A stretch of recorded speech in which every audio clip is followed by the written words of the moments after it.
Hi, this is Dawson Meadows, and here's what's out there. 3 key measurements of Arkansas's leisure and hospitality sector ended 2014 in positive territory, with 16 of the 18 Arkansas cities reviewed showing year-over-year hospitality tax gains, according to the inaugural report of the Arkansas Tourism Ticker. The ticker is managed by the City Wire and uses the following 3 measurements to review the health of the state's tourism industry: hospitality tax collections, tourism sector employment numbers, and collections of the Arkansas's 2% statewide tourism tax. Read more on this, along with a detailed breakdown of the numbers, at thecitywire.com. The Fort Smith Board of Directors did not have time to talk about changing the city administrator's hire fire authority, but they did have a lively discussion about how the city presents its budget, specifically as to how the city handles a prior year general fund balance with respect to future budgeting decisions.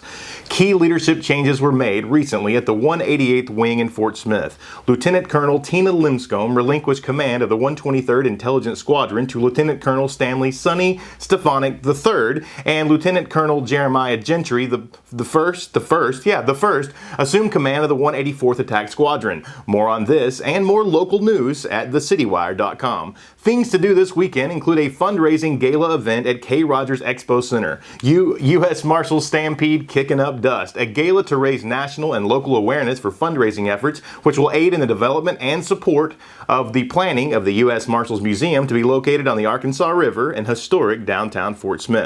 The Miss UAFS pageant will be held at the Fort Smith Convention Center Saturday night, where contestants will compete in 5 events: evening gown, interview, physical fitness and swimsuit, mud wrestling, and a local favorite, Duck, Duck, Goose, Baron. The streets of downtown Fort Smith will be painted green on Saturday as the annual St. Patrick's Day festivities return to the avenue. The St. Patrick's Day Parade, hosted this year by the Fort Smith Fire Department, begins promptly at 3 p.m., where folks will witness grown men wearing kilts, with nothing underneath, rumor has it, playing bagpipes in an Irish tradition known as bagpipe playing. Be sure to clear the streets by 6 p.m. as drunken debauchery and bad decision-making begins with the annual pub crawl, where you can purchase commemorative refill cups for just $5 at the watering holes pictured at the bottom of the screen.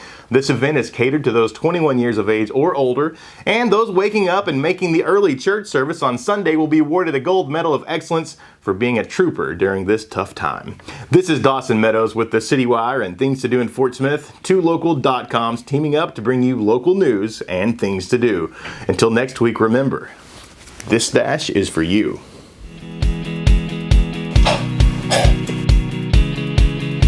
It's gonna be real good. Ow. Mic check, can you hear me up there? Good.